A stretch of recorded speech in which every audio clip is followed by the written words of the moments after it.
Post অফিসের চালের tin নেই, একটু বৃষ্টি হলেই গায়ে পলিথিন জড়িয়ে অফিস করতে হয় পোস্টমাস্টারের। বিদ্যুৎ সংযোগ নেই, তাও ৩ বছর হলো। দেয়ালের প্লাস্টার খসে পড়ছে। এমন জরাজীর্ণ অবস্থায় কার্যক্রম চলছে শহীদ প্রেসিডেন্ট জিয়াউর রহমানের শাসনামলে প্রতিষ্ঠিত কোনাবাড়ির একমাত্র সাব পোস্ট অফিসের। যেন দেখার কেউ নেই। এদিকে পোস্ট পরিদর্শক বলছেন, ঊর্ধ্বতন কর্তৃপক্ষের সাথে কথা বলে পোস্ট অফিসটি সংস্কারের দ্রুতই উদ্যোগ নেওয়া হবে।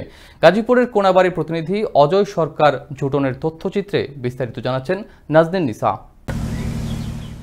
১৯৭৯ সালে শহীদ প্রেসিডেন্ট জিয়াউর রহমানের শাসনামলে কোনাবাড়ি বাইমাইল এলাকায় ব্যক্তি মালিকানার জায়গা কাশেম কটন মিলে প্রতিষ্ঠা করা হয় কোনাবাড়ির সাব পোস্ট অফিস।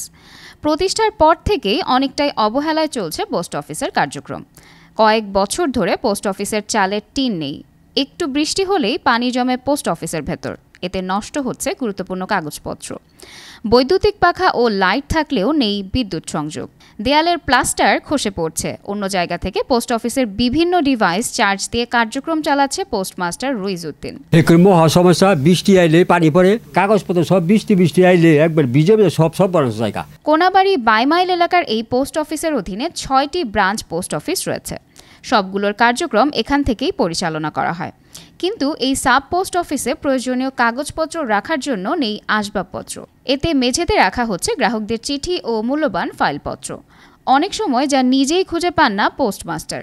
পোস্ট অফিসের এমন বেহাল অবস্থা দেখে সংস্কারের দাবি করেন গ্রাহক ও স্থানীয় লোকজন। পোস্ট অফিসটা জানি একটু মেরামত এবং তারা জানি পর্যবেক্ষণ করে দেখে যে কি তাদের।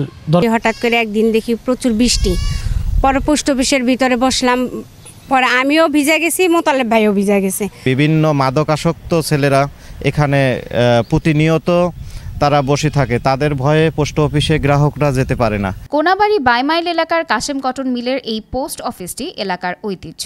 স্থানীয় বিএনপির এই নেতা মনে করেন, দীর্ঘদিন সরকারি অব্যবস্থাপনার কারণে এই পোস্ট অফিসের এমন বেহাল দশা। আমার ধারণা যে তাদের অব্যবস্থাপনার কারণে এবং তাদের অবহেলার কারণে বর্তমানে এই পোস্ট অফিসটা একটা নাজুক পরিস্থিতির ভিতরে। এদিকে পোস্ট অফিসটি সংস্কারে দ্রুতই উদ্যোগ নেওয়া হবে বলে জানান পোস্ট পরিদর্শক নাইম খান।